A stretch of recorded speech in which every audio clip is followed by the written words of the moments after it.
میں چاہتا ہوں کہ خطابت کے میدان کی طرف آپ حضرات کو لے چلوں۔ خطابت کے میدان کے پہلے شہسوار، خطابت کے میدان کی پہلی کڑی، جن کی خطابت کے اندر وہ جادو ہے کہ جب وہ خطاب کرتے ہیں، جب وہ اپنی زبان سے کیا ہے ناصحانہ کلام بولنے کی کوشش کرتے ہیں اور اپنی زبانوں سے لوگوں کو کچھ سمجھانے کی کوشش کرنا شروع کرتے ہیں، تو وہ صرف اور صرف اپنی زبانوں سے الفاظ نہیں نکالتے بلکہ ان کی زبانوں سے جادو نکلتا ہے۔ وہ اپنی زبانوں کے ذریعے سے، اپنے الفاظ کے ذریعے سے، اپنی کلمات کے ذریعے سے لوگوں کے دلوں پر حکمرانی کرنا جانتے ہیں۔ اس سے میری مراد نوجوان عالم دین، ہم سب کے نہایت ہی معروف و مشہور جناب الحاج حضرت مولانا مظفر آفاق صاحب استاد مدرسہ عربیہ جعفر گنج ہے۔ میں حضرت کو اس شعر کے ساتھ اسٹیج دینا چاہتا ہوں کہ خطابت وجد میں آئے تو پھر ہتھیار بن جائے، خطابت وجد میں آئے تو پھر ہتھیار بن جائے، کبھی خنجر کبھی نیزہ کبھی تلوار بن جائے، اور خطابت کی گلفشانی مسلم ہے زمانے میں، خطابت کی گلفشانی مسلم ہے زمانے میں، یہ نجاشی کے آگے جعفر تیار بن جائے۔ السلام علیکم ورحمۃ اللہ وبرکاتہ۔ وعلیکم السلام۔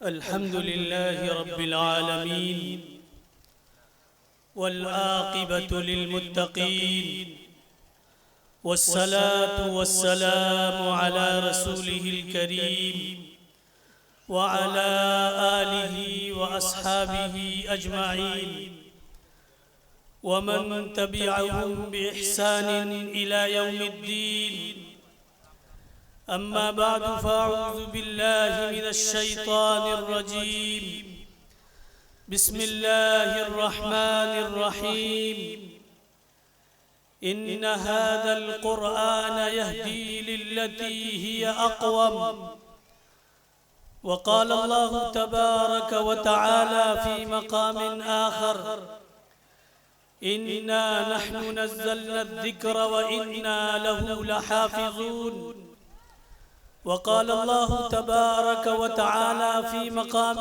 آخر،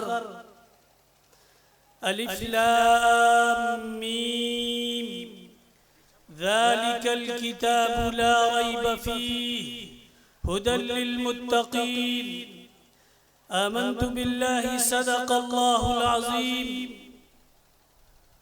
وقال النبي صلى الله عليه وسلم، أن أبو بكر وعمر خلقنا من تربة واحدة وفيها ندفا، وصدق رسوله النبي الكريم، ونحن على ذلك لمن الشاهدين والشاكرين، والحمد لله رب العالمين۔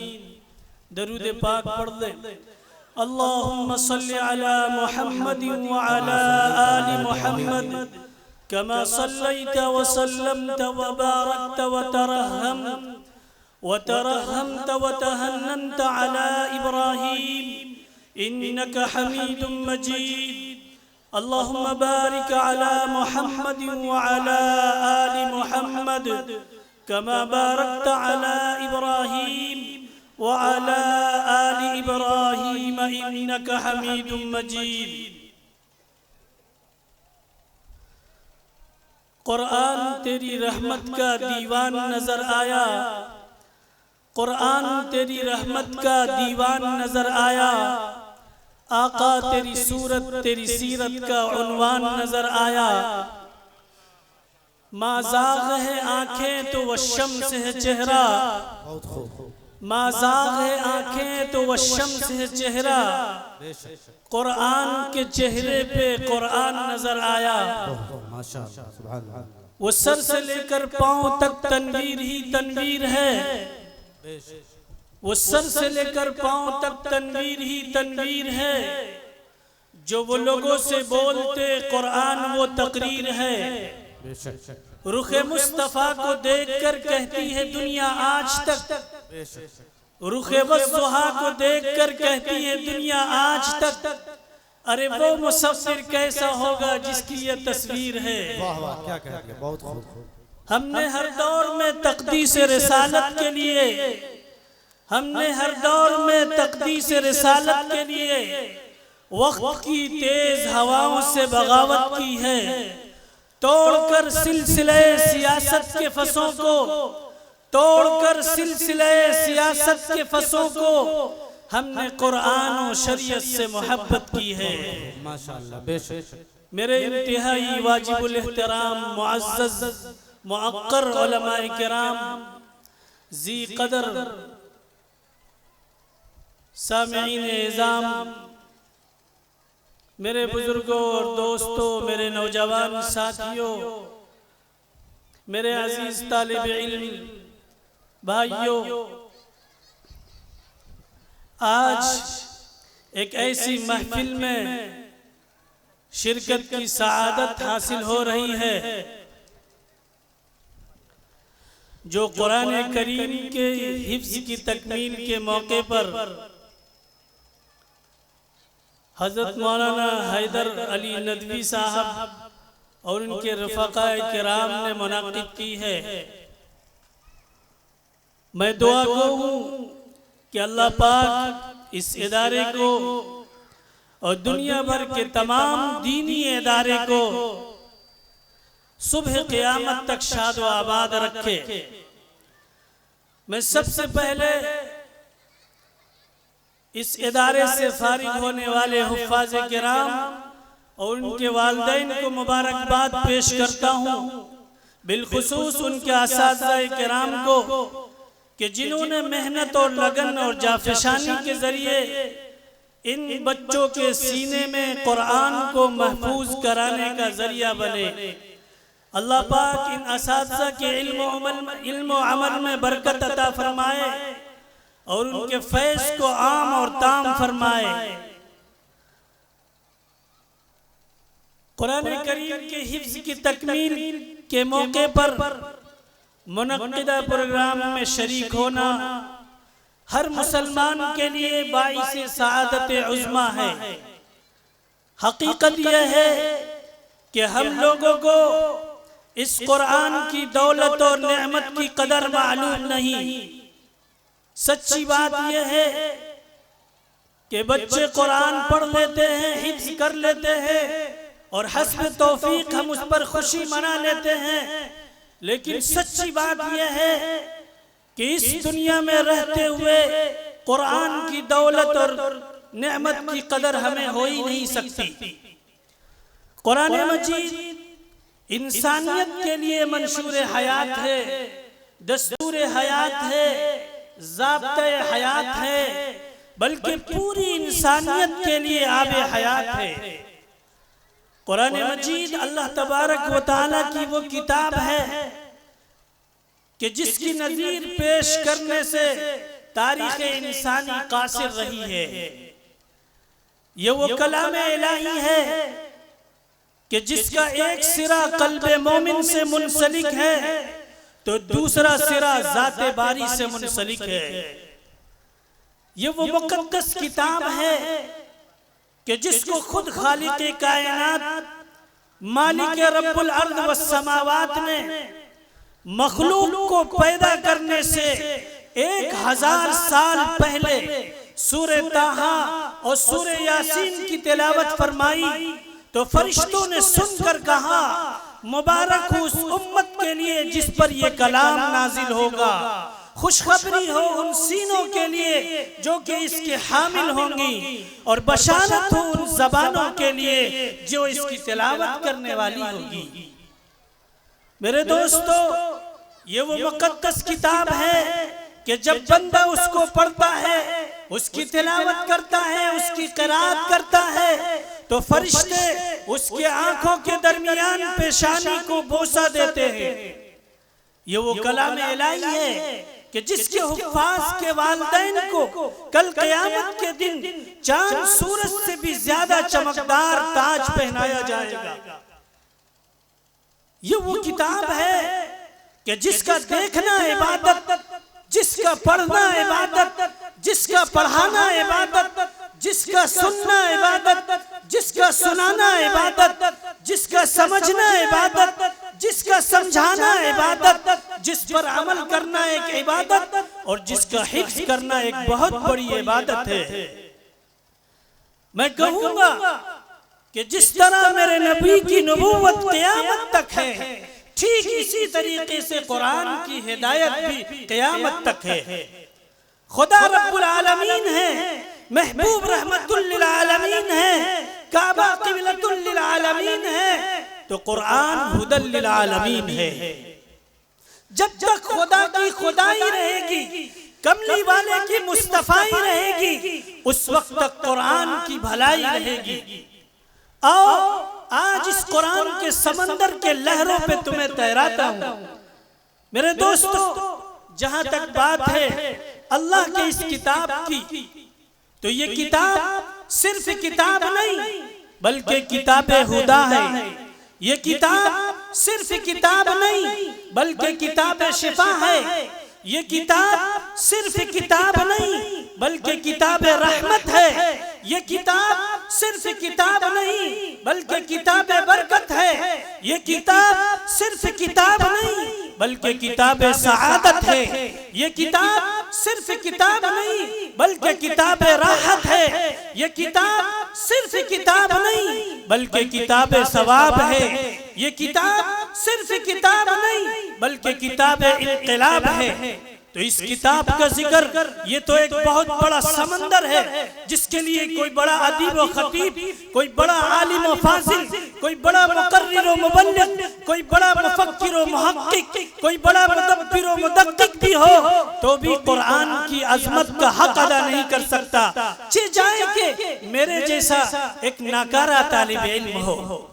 میں تو صرف ان اکابرین علماء دیوبند کے جوتوں میں بیٹھنے والا ایک ادنا سا طالب علم ہوں۔ میری زبان میں تو اتنی طاقت و قوت، سکت و ہمت اور جرأت بھی نہیں کہ میں اس قرآن کے سمندر کے ہیرے کو جمع کر کے تمہارے دامن میں کما حقہ سجا سکوں۔ میرے دوستو، جہاں تک بات ہے اللہ کے اس کتاب کی، تو یہ کتاب اتنی بڑی مقدس کتاب ہے، اتنی بڑی لازوال و لاجواب، با کمال و بے مثال کتاب ہے کہ اس نے اس روئے زمین پر بڑے بڑے انقلاب برپا کیے ہیں۔ جب تک یہ کتاب روئے زمین پر نہیں تھی، روئے زمین پر اندھیرا تھا۔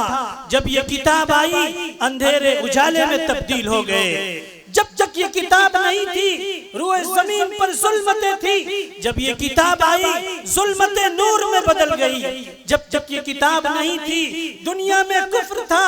جب یہ کتاب آئی، اسلام کے ڈنکے بجنے لگے۔ جب تک یہ کتاب نہیں تھی، دنیا میں شرک تھا۔ جب یہ کتاب آئی تو اللہ کی توحید کے ڈنکے کعبے کے دہلیز سے بجنے شروع ہو گئے۔ جب تک یہ کتاب نہیں تھی، ابو بکر تب بھی تھا لیکن ابو بکر ابن ابی قحافہ تھا۔ جب یہ کتاب آئی، ابو بکر صدیق اکبر بن گئے۔ جب تک یہ کتاب نہیں تھی، عمر تب بھی تھا لیکن عمر ابن خطاب تھا۔ جب یہ کتاب آئی، عمر فاروق اعظم بن گئے۔ جب تک یہ کتاب نہیں تھی، عثمان تب بھی تھا لیکن عثمان بن عفان تھا۔ جب یہ کتاب آئی، عثمان ذی النورین بن کر جامع القرآن بن گئے۔ جب تک یہ کتاب نہیں تھی، علی تب بھی تھا لیکن علی ابن ابی طالب تھا۔ جب یہ کتاب آئی، علی اسد اللہ الغالب بن کر امام الاولیاء بن گئے۔ جب تک یہ کتاب نہیں تھی، معاویہ تب بھی تھا لیکن معاویہ ابن ابی سفیان تھا۔ جب یہ کتاب آئی، وہی معاویہ کاتب قرآن بن گئے۔ جب تک یہ کتاب نہیں تھی، عبداللہ ابن عباس تھا۔ جب یہ کتاب آئی، ابن عباس مفسر قرآن بن گئے۔ جب تک یہ کتاب نہیں تھی، عبداللہ ابن عمر تھا۔ جب یہ کتاب آئی، ابن عمر محدث اعظم بن گئے۔ جب تک یہ کتاب نہیں تھی، عبداللہ ابن مسعود تھا۔ جب یہ کتاب آئی، ابن مسعود فقیہ امت بن گئے۔ جب تک یہ کتاب نہیں تھی، ابو عبیدہ ابن جراح تھا۔ جب یہ کتاب آئی، ابو عبیدہ امین امت بن گئے۔ جب تک یہ کتاب نہیں تھی، بلال حبشے کا ایک عام غلام تھا۔ جب یہ کتاب آئی اور بلال نے اسے اپنے سینے سے لگائی تو عظمت کو اتنا چار چاند لگ گئے کہ وہی بلال چلتا ہے عرب کی گلیوں میں، اس کی قدموں کی آہٹ جنت کے حورے سنتی ہے۔ میرے دوستو، آؤ اس کتاب کے سمندر پہ تمہیں تیراتا ہوں. آؤ اس کتاب کے بارے میں رب کائنات سے پوچھتے ہیں. رب کائنات اپنی اس کتاب کا ہمیں تعارف تو کرائیے. تو کائنات کے رب نے بڑا جامع اور معنی تعارف 3 حرف اور 2 جملوں میں کرایا. 3 حرف کہے، الف لام میم، اور اس کے بعد 2 جملے کہے، ذالک الکتاب لا ریب فیہ، اور دوسرا جملہ کہا ھدی للمتقین. رب کائنات نے قرآن کا تعارف ان 2 جملوں میں بڑا جامع اور معنی کرا دیا. ایسا تعارف کرایا جیسا کہ سمندر کو کوزے میں بھر دیا. علماء بیٹھے ہیں، مفسر قرآن ہوں گے، مدرس قرآن ہوں گے، تالی قرآن ہوں گے، قاری قرآن ہوں گے. ان سے پوچھنا کہ آگے سارا قرآن تفسیر قرآن بالقرآن کے ضمن میں ہے. رب کائنات نے ان 2 جملوں میں قرآن کا تعارف بڑا جامع اور معنی کرا دیا. 3 حرف فرمایا، الف مجھے اپنی الوہیت کی قسم، لام مجھے جبریل کی صداقت کی قسم، میم مجھے محمد کی عظمت کی قسم. اور علامہ اقبال کی شکوہ جواب شکوہ کے طرز پر رب کائنات کے دربار میں دست سوال دراز کر کے پوچھتے ہیں، اللہ آپ نے یہ 3 قسمیں کیوں کھائی اور قسمیں اٹھانے کی ضرورت کیوں پڑی؟ آپ بغیر قسموں کے بات کرتے تب بھی ہم یقین کرتے. تو کائنات کے رب نے فرمایا، میں نے قسم نہیں کھائی ہے بلکہ میں نے قسمیں اٹھائی ہے. میں نے قسم نہیں کھائی ہے بلکہ میں نے قسم اٹھائی ہے، اس لیے کہ میں نے آگے قرآن کی صداقت، قرآن کی حقانیت، قرآن کا معیار، قرآن کا استحقاق، قرآن کی عظمت، قرآن کی برکت، قرآن کی حفاظت اور قرآن کی ہدایت میں نے تمہیں بتانی تھی. اس لیے میں نے خالی نہیں کہا ذالک الکتاب لا ریب فیہ، بلکہ میں نے پہلے 3 قسمیں اٹھائی. الف میں اپنی، لام میں جبریل کی، میم میں محمد کی. اللہ آپ نے یہ 3 قسمیں کیوں اٹھائی؟ رب کائنات نے فرمایا، اس لیے کہ ہم تینوں کا تعلق قرآن سے ہے. میں رب کریم اس کو بھیجنے والا، جبرائیل امین اس کو لانے والا، محمد کریم اس کو لینے والا. تو میں نے اپنی قسم اس لیے اٹھائی کہ میں بھیجنے والا تھا، جبریل لے کے آنے والا تھا، اس لیے میں نے جبریل کی قسم اٹھائی. اور محمد پر اترنا تھا اس لیے میں نے محمد کی قسم اٹھائی. اللہ 3 قسمیں اٹھانے کے بعد اعلان کیا کرنا ہے؟ فرمایا اعلان ذالک الکتاب لا ریب فیہ. خبردار میرے نبی کی امت کے لوگوں، خبردار میں 3 قسمیں اٹھا کر کہہ رہا ہوں. مجھے اپنی قسم یہ قرآن سچا ہے، مجھے جبریل کی قسم یہ قرآن سچا ہے، مجھے محمد کی قسم یہ قرآن سچا ہے. اللہ ذالک الکتاب لا ریب فیہ کہ میں نے قرآن سچے ہونے کے لیے قسم کھایا. اور کیوں کھایا؟ اس لیے کہ تاکہ 14ویں صدی کا ملنگ، 14ویں صدی کا کوئی خبط الحواس یہ نہ کہے کہ یہ قرآن سچا نہیں. اس لیے اس خبط الحواس کے بکواس پر اعتبار نہ کرنا بلکہ میری ذات پر اعتبار کرنا. میرے دوستو، قرآن اللہ کا کلام بھی ہے، اللہ کا کتاب بھی ہے اور اللہ کا قرآن بھی ہے. یہ تینوں لفظ اٹھائیں، کلام اللہ، کتاب اللہ، قرآن. تو اس سے ایک چیز سمجھ میں آتی ہے، کلام کے معنی آتے ہیں. کلام کا مطلب ہوتا ہے اسپیکنگ، بولنا، اور قرآن کا مطلب ہوتا ہے ریڈنگ، پڑھنا، اور کتاب کا مطلب ہوتا ہے رائٹنگ، لکھنا. یہ تینوں نام قرآن کریم میں موجود ہیں. یسمعون کلام اللہ میں اللہ پاک نے قرآن کلام اللہ کہا. بل ہوا قرآن مجید میں اللہ پاک نے اس کا نام قرآن دیا ہے، اور ذالک الکتاب لا ریب فیہ میں اللہ پاک نے اس کو کتاب کہا ہے۔ تو کلام کیسے ہے، قرآن کیسے ہے، اور کتاب کیسے ہے؟ مسند احمد میں امام احمد ابن حنبل الشیبانی رحمت اللہ علیہ نے ایک حدیث شریف لائی ہے، اللہ کے رسول کے فرمان کا مفہوم عالی شان ہے، القرآن کلام اللہ وقد خرج منہ، کہ کلام اللہ اللہ کی بات اور اللہ سے نکل کر آئی ہے۔ جب اللہ کی بات ہے، اللہ سے نکل کر آئی ہے، تو اسے کلام اللہ کہنا چاہیے تھا، پھر اس کے بعد قرآن کیوں کہا؟ وجہ اس کی یہ ہے کہ جب کلام اللہ کو جبرائیل امین نے رسول اللہ کے دل اقدس پر نازل کیا، تو رسول اللہ صلی اللہ علیہ وسلم کی یہ چاہت تھی، یہ خواہش تھی کہ جب جبریل پڑھے تو ساتھ ساتھ میں بھی پڑھوں، ساتھ ساتھ ریوائزنگ کروں، ساتھ ساتھ دہراؤں، تاکہ میں اپنے ذہن میں اچھی طرح محفوظ کر لوں، اور جبریل کے جانے کے بعد امت کو کما حقہ ادا کر دوں۔ رب العزت نے فرمایا لا تحرک به لسانک لتعجل به ان علینا جمعہ وقرآنا۔ اے نبی، آپ اس فکر میں نہ رہا کریں کہ آپ بھول جائیں گے، ایسا نہیں ہوگا، بلکہ آپ خاموشی سے قرآن سن لیا کریں۔ جہاں تک اس کے جمع کرنے کا تعلق ہے اور اس کو قرآن بنانے کا تعلق ہے تو وہ میری ذمہ داری ہے، آپ اس کی فکر نہ کریں۔ تو جب رسول اللہ نے پڑھا تو وہ کلام اللہ قرآن بنا، جب اللہ نے کلام فرمایا تو کلام اللہ بنا، اور جب رسول اللہ نے پڑھا تو وہ قرآن بنا۔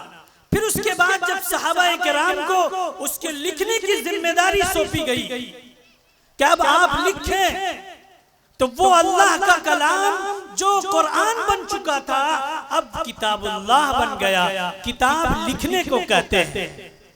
لیکن میرے دوستو خوب یاد رکھو کہ جب اللہ پاک نے شک کا ازالہ فرمایا کہ شک نہیں ہے قرآن میں، تو اللہ پاک نے ذالک الکلام لا ریب فیہ کا لفظ نازل نہیں کیا کہ اللہ کے کلام میں کوئی شک نہیں ہے، ذالک القرآن لا ریب فیہ کا لفظ نازل نہیں کیا کہ نبی پاک کے پڑھنے میں کوئی شک نہیں ہے، بلکہ یوں کہا ذالک الکتاب لا ریب فیہ۔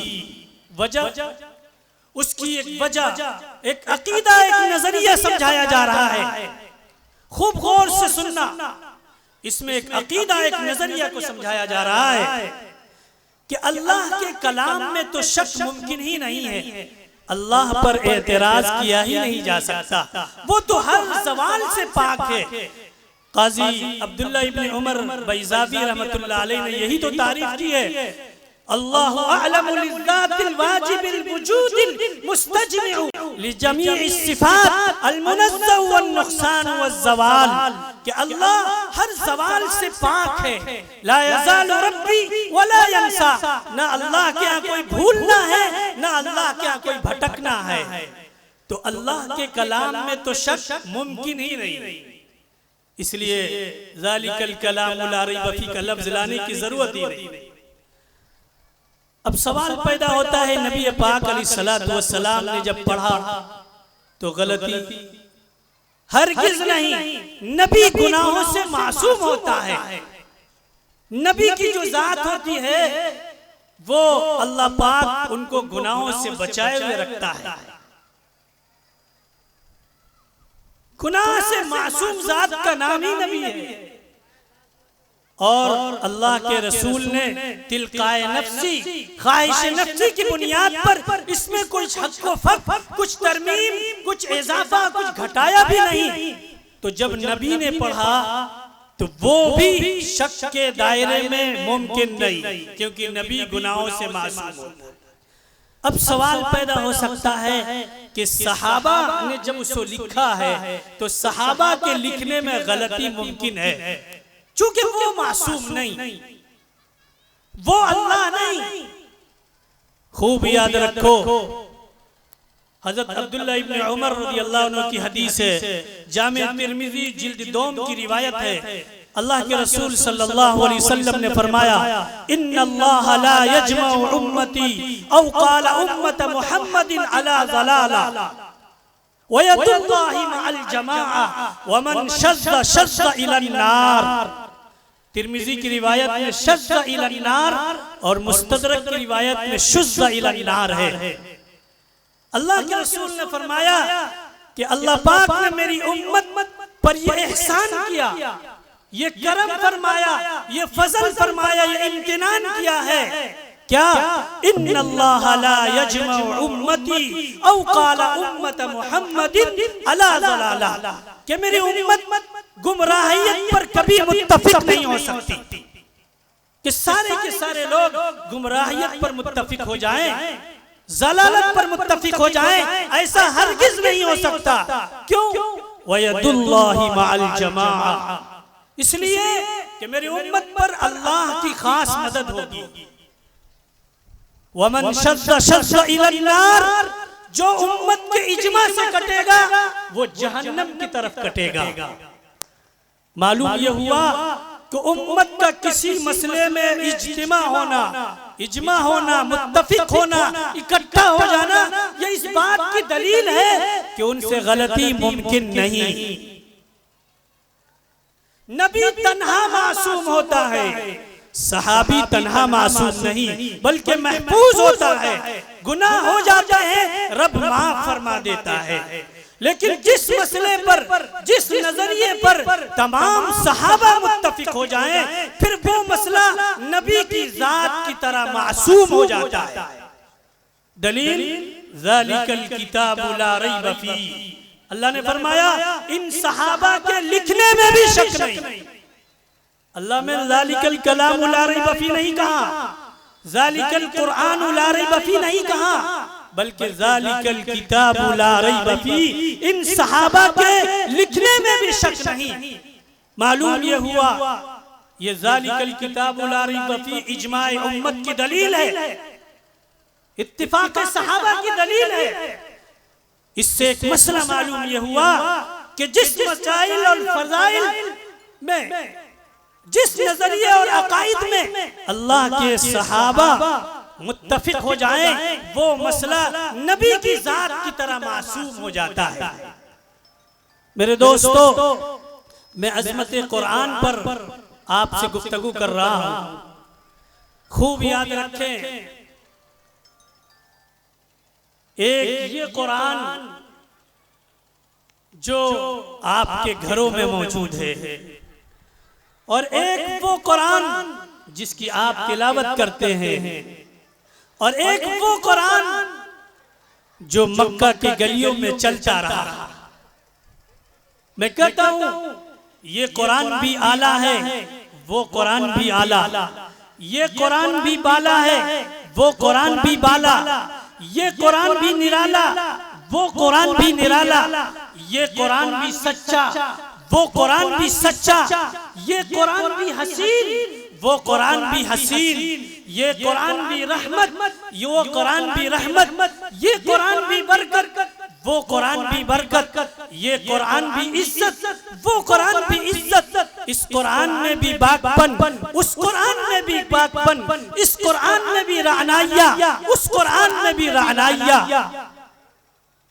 لیکن فرق یہ کہ وہ قرآن جو یہ قرآن جو جس کے پارے حسین ہیں، وہ قرآن جس کے نظارے حسین ہیں، یہ قرآن جس کی سطریں کالی ہیں، وہ قرآن جس کے زلفیں کالی ہیں۔ فرق یہ کہ یہ قرآن لفظ، وہ قرآن معانی، یہ قرآن معانی، وہ قرآن تفسیر، یہ قرآن کنایا، وہ قرآن تعریف، یہ قرآن قندیل، وہ قرآن تنویر، یہ قرآن دعویٰ، وہ قرآن دلیل، یہ قرآن خاموش اور وہ قرآن بولتا ہوا. یہ قرآن سینے میں اترنے والا، وہ قرآن روحوں میں اترنے والا، یہ قرآن کتابوں کا سردار، وہ قرآن نبیوں کا سردار. جو اسے پڑھے وہ قاری بنے، جو اسے پڑھے وہ صحابی بنے. بہت خوب، ماشاءاللہ. میرے دوستو، ادھر لفظ ادھر معانی. کیسے؟ ادھر والضحا ادھر مکھڑا، ادھر واللیل ادھر زلفیں، ادھر یاسین ادھر دانت، ادھر والقمر ادھر پیشانی، ادھر ما زاغ البصر ادھر آنکھیں، ادھر الم نجعل لہ عینین ادھر نگاہیں، ادھر ولسانا وشفتین ادھر لب، ادھر یا ایھا المدثر ادھر کالی کملی والے. میرے دوستو، خوب یاد رکھو کہ یہ لفظ وہ معانی، یہ لفظ وہ معانی، یہ کنایا وہ تعریف، یہ قندیل وہ تنویر، یہ خاموش وہ بولتا ہوا، یہ چلتا پھرتا نہیں وہ چلتا پھرتا قرآن ہے. یہ قرآن جو رحل کی گود میں موجود ہے اور وہ قرآن جو صدیق کی گود میں موجود ہے. یہ قرآن بھی لا ریب، وہ قرآن بھی لا ریب، یہ قرآن بھی بے عیب، وہ قرآن بھی بے عیب.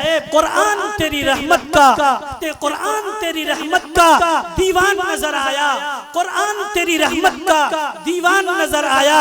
آقا تیری صورت تیری سیرت کا عنوان نظر آیا. ما زاغ آنکھیں تو والشمس چہرہ، ما زاغ آنکھیں تو والشمس چہرہ. قرآن کے چہرے پہ قرآن نظر آیا. بہت خوب، ماشاءاللہ. خوب یاد رکھو، قرآن اللہ رب العزت کی لا ریب کتاب ہے، بے عیب کتاب ہے. کتابیں پہلے بھی نازل ہوئی، تورات بھی اللہ کی کتاب، انجیل بھی اللہ کی کتاب، زبور بھی اللہ کی کتاب، لیکن وہ کتاب اللہ تھی. یہ اعجاز صرف قرآن کو حاصل ہے کہ قرآن کتاب اللہ بھی ہے اور کلام اللہ بھی ہے. یہ اللہ کی کتاب بھی ہے، یہ اللہ کا کلام بھی ہے. میں ایک جملہ اہل نظر کے حوالے کر رہا ہوں، توجہ سے سنیے گا کہ تورات اللہ پاک نے نازل کی کتاب کی شکل میں، انجیل نازل ہوئی کتاب کی شکل میں، زبور نازل ہوئی کتاب کی شکل میں. موسیٰ کوہ طور پر آئیے تورات دوں گا، عیسیٰ اپنے معبد خانے میں تشریف لائیے انجیل دوں گا، داؤد اپنے معبد خانے میں آ جائیے میں زبور عطا کروں گا. یہ کتاب کی شکل میں آئی اور آ کر بکھر گئی. قرآن کتاب کی شکل میں نہیں آیا بلکہ بکھر کر آیا. کبھی اس کی کوئی آیت آئی، کبھی اس کی کوئی سورت آئی، کبھی پارے کا کوئی ٹکڑا آیا. وہ کتاب کی شکل میں آئی، آ کر بکھر گئی. قرآن بکھر کر آیا لیکن ایسا جڑا کہ اب قیامت تو آ سکتی ہے لیکن اسے کوئی علیحدہ نہیں کر سکتا. میرا وقت پورا ہو گیا ہے. مقصد قرآن کو سمجھو مسلمانوں کہ قرآن کس لیے نازل کیا گیا. آج ہم نے قرآن کو چھوڑا، صاحب قرآن کو چھوڑا. یہی وجہ ہے کہ آج ہر طرف مسلمان ذلیل و خوار ہو رہے ہیں. جس طرف نظر ڈالیے مسلمانوں کو کمزور اور ناتما کرنے کی سازشیں ہو رہی ہے. ہم انتہائی ذلت و خواری، افلاس و ناداری، بے کسی اور بے بسی میں مبتلا نظر آ رہے ہیں. اس کی واحد وجہ یہ ہے کہ ہم نے قرآن کو بھی چھوڑا ہے اور صاحب قرآن کو بھی چھوڑا ہے. اس لیے آج وقت کا تقاضا ہے کہ قرآن کو بھی لازم پکڑیں اور صاحب قرآن سے بھی وابستہ ہوئیے. امام مالک رحمت اللہ علیہ کا مقولہ ہے لا يصلح آخر هذه الامہ الا بما صلح به اولها، کہ اس امت کے اول طبقے کی اصلاح جس چیز سے ہوئی تھی اسی چیز سے اس امت کے آخری طبقے کی اصلاح ہو سکتی ہے اور وہ ہے قرآن کریم. صحابہ کرام رضوان اللہ تعالی علیہ مجمعین کے کتب خانے میں قرآن کے علاوہ کوئی کتاب نہیں تھی. اسی قرآن نے انہیں بالا کیا، اسی قرآن نے انہیں اعلیٰ کیا ہے. آج بھی اگر بلند و بالا ہونا چاہتے ہو تو آؤ قرآن کے دامن میں سے اپنے آپ کو وابستہ کر لو، قرآن کی تلاوت کا معمول بناؤ، اس کے احکام پر عمل پیرا ہو جاؤ، انشاءاللہ پھر انقلاب آ جائے گا۔ ہر غم سے ملے گی نجات تمہیں، ہر شکل سہل ہو جائے گی۔ ہر غم سے ملے گی نجات تمہیں، ہر شکل سہل ہو جائے گی۔ قرآن میں واللہ وہ اثر، قرآن پڑھو، قرآن سنو۔ اقبال کا جب اقبال بڑھا قرآن کی بدولت دنیا میں، اقبال کا جب اقبال بڑھا قرآن کی بدولت دنیا میں، کیوں ٹھوکریں کھاتے ہو در در؟ قرآن پڑھو، قرآن سنو۔ وآخر دعوانا الحمدللہ۔ بہت خوب، جزاک اللہ۔ کتابوں میں جو افضل ہے اسے قرآن کہتے ہیں، کتابوں میں جو افضل ہے اسے قرآن کہتے ہیں۔